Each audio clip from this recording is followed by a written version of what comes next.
డబ్బు లేని పరిస్థితి మీకు అర్థమైతేనే ఉంటుంది.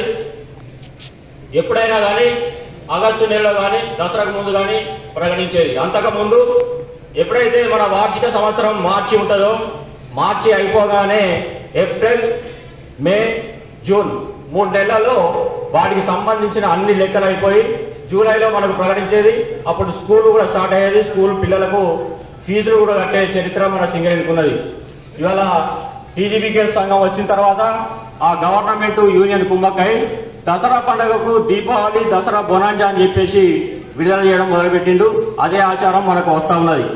మేమున్న గుర్తింపు సంఘంగా 2023లో ఎన్నికైన తర్వాత ఒక 9 నెలల జాప్యంతో సెప్టెంబర్ 9న 2024 సెప్టెంబర్ 9న గుర్తింపు సంఘం పత్రం ఇవ్వడం జరిగింది. మొన్న సెప్టెంబర్ 9 వరకు ఒక సంవత్సరం అయింది.